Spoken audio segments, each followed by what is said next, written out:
Now I would like to talk about standardization of BNP measurements. And if we come to BNP from NT-proBNP, again, I have to say that it's a very, very challenging analyte because different truncated forms are present in circulation, and obviously truncation of BNP affects its immunodetection. There are several known cleavage sites in a BNP molecule. And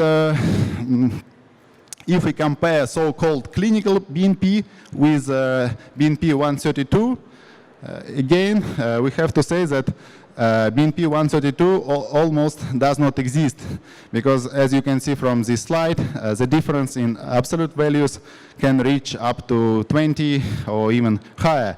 So it means that BNP 132 in some patients is present either in very low concentrations or is not present at all. And of course, when talking about BNP, we should keep in mind that clinical BNP, it's a mixture of different forms, including proform, like is presented at this slide. So what we measure by means of immunoassays, it's a mixture of truncated BNP, and major BNP immunoreactive form is proBNP, which is glycosylated. There are a number of commercially available BNP immunoassays, and again, it's my privilege to mention that one of these assays is based on technology developed by HiTest. That is so-called single epitope BNP immunoassay, which requires only one epitope within the stable ring part of the molecule. And as you can see, commercially available immunoassays are based on antibodies which target different epitopes. Now we know that there is a large between method variability for most popular BNP immunoassays, and difference can be more than twofold. So this difference do really matter. What are the reasons for large differences? Of course, different antibodies, so different cross-reactivity to BNP, proBNP, and their fragments, and still there is lack of a common calibrator to be used by manufacturers. Every manufacturer is currently using its own calibrator.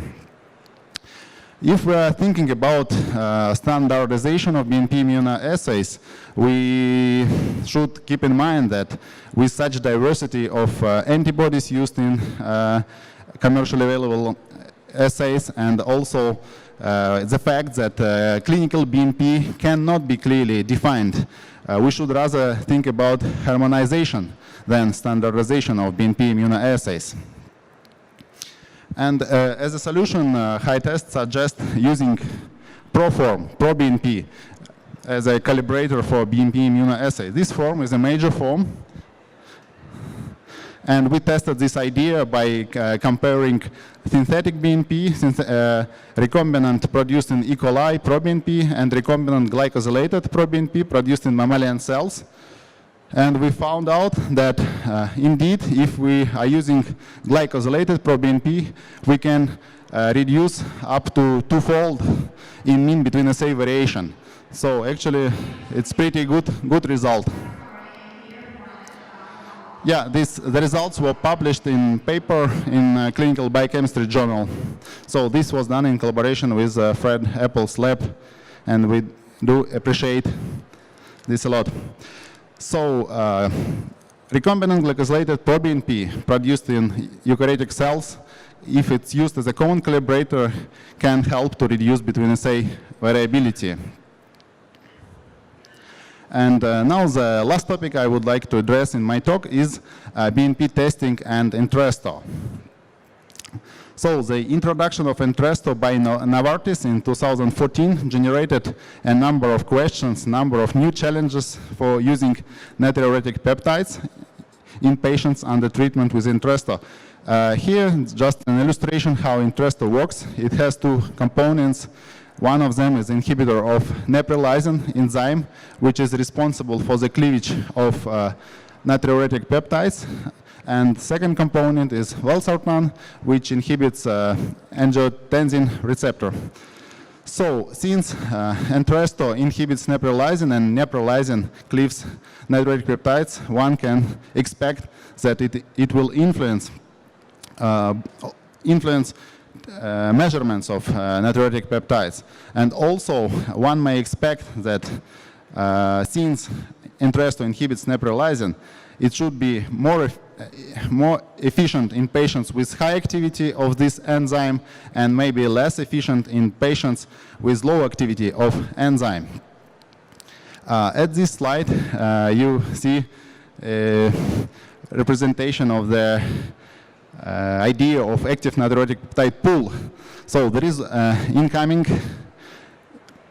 tube which has two valves, regulatory valves. This is expression and efficiency of processing, and a number of outcoming tubes. One of them is neprilysin degrading natriuretic peptides, and Entresto acts only on this tube. And if we are thinking about evaluations of the efficiency of Entresto, we should think about the level of active natriuretic peptide and the activity of neprilysin. So it would be really great to have a biomarker which will indicate the effect of Entresto on the amount of active natriuretic peptide. That's what we tested in our recent studies. You can see that neprilysin cleaves active BNP, and it gives the cleavage gives rise to opening of the ring structure. And this form we call BNP neo-17 because this neo-epitope comprises residue, the 17th residue. So our idea was to test if this form indeed is generated by neprilysin, and if we can detect this form in heart failure patients. First, in vitro, we confirmed that neo-17 is produced by neprilysin and is inhibited with a neprilysin inhibitor sacubitril. And then we confirmed in rat model that this form is generated in circulation. So, for measurements, we use novel immunoassay, BNP neo-17 immunoassay based on polyclonal antibodies targeting this neo-epitope 17 and our BNP antibody 50E1. By using this immunoassay, we showed that BNP neo-17 form is indeed present in circulation of heart failure patients, and the ratio of this form to total BNP form is different. That's what we wanted to confirm first. So this BNP neo form is present in the circulation, and the percentage of this form to total BNP form varies among individuals independently on total BNP or NT-proBNP levels.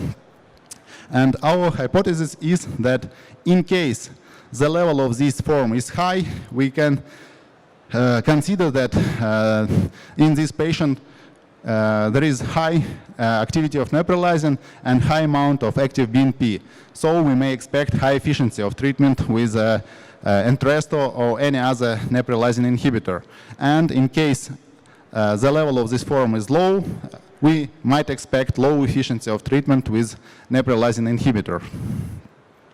So coming back to the title of the talk, from basic research towards reliable immunoassays, I hope that during my today's talk I managed to demonstrate, to convince you a bit that it's really important to perform, to be consistent in doing this basic research of cardiac biomarkers illustrated by natriuretic peptides in order to develop reliable immunoassays. And I should admit that they have great improvement in our understanding of the diversity of circulating forms. And this is all due to in-depth biochemical investigations, and as a result, novel assays and improved comprehension of the clinical meaning of test results we have now. Of course, a number of new challenges should be addressed in future studies to improve the diagnostics and treatment of heart failure. And this is my message, optimistic message that we should never say no to science. Now it's my great honor to show this picture. This is R&D team of HiTest, Alexey Katruha, the director. So this is our total R&D team and some people involved in the studies. Karina Seferyan, Natalia Tam, me and Evgenia still working on natriuretic peptides, and other working on other cardiac biomarkers. And this is the picture from the celebration of 25th anniversary we had this summer, this spring in Finland, Haiko, and you can see all the people of HiTest. And again, my great privilege to show you this as the highest value of the company. So I appreciate a lot you listening to me today, and thank you for your attention.